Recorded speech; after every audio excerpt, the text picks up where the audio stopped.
And so if actions speak louder than words, how about this decision today? The Israeli Prime Minister Benjamin Netanyahu invited to speak to Republican senators remotely, and he did just that.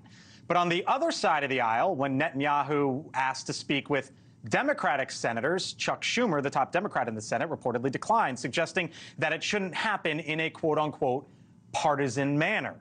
Joining us now is the Democratic Congresswoman from North Carolina, Kathy Manning, who also once was the head of the Jewish Federations of North America and joins us here on the Hill once again. Congresswoman, always appreciate you having you back here.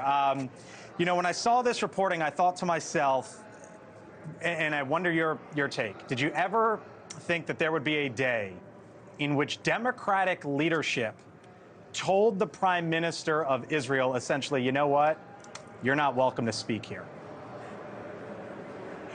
Well, let me tell you, support for Israel has always been bipartisan.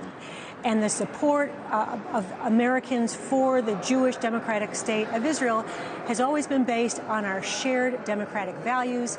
The relationship brings values to both of our countries because of our shared military, exercises our shared intelligence, and of course our shared values. Now, if the Speaker really wants to do something to help the State of Israel, what he should do is bring the Senate bill to the House floor for a vote. As you well know, Israel needs our support, so does Ukraine. And that Senate bill that is waiting for us to approve it in the House is waiting for the Speaker. So if the Speaker wants to be helpful to Israel, bring that bill to the floor for a vote. But what about not allowing him to speak?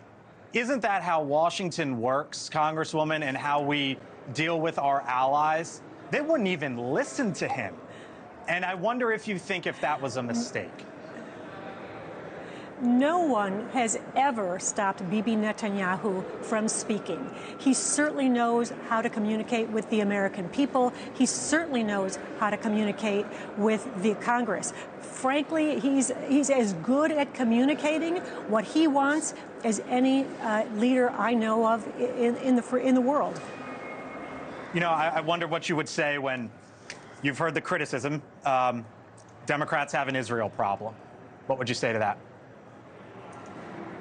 Well, I don't think that's the case at all. I think Democrats will continue to be supportive of the Jewish Democratic State of Israel, particularly in their time of need. We saw President Biden rush to Israel to show his deep support after the horrific attack on October 7th by Hamas.